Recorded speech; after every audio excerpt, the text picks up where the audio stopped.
يحققونا يعدلوها لنا، وكلها يشيل حقه راسه، كلها يعرفوا من منين يقيس.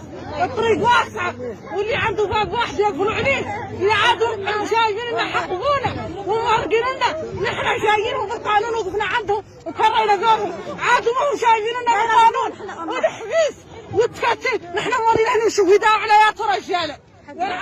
شابان من قبيلة ولاد دليم قتلا برصاص الجيش الجزائري في تندوف. الحادث أثار غضبا واسعا بين سكان المخيمات في منطقة تندوف. الضحيتان كانا ضمن مجموعة من المنقبين عن الذهب. الملاحقة جرت بواسطة وحدة عسكرية جزائرية داخل المخيمات، انتهاك للاتفاقيات غير المعلنة بين الجزائر وجبهة البوليساريو. قبيلة ولاد دليم أبدت استياءها العميق. تبرأوا من قيادة البوليساريو متهمين إياها بالتهميش.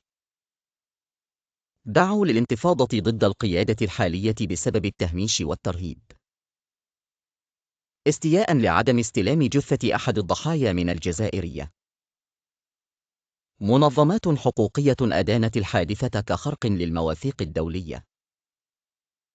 دعوة لفتح تحقيق دولي مستقل حول الحادثة.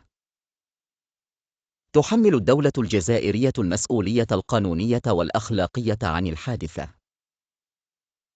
مناشدة المجتمع الدولي للتدخل لحماية سكان المخيمات. التركيز على ضمان سلامة وأمان سكان المخيمات. المطالبة بمحاسبة المسؤولين عن الحادثة وتحقيق العدالة.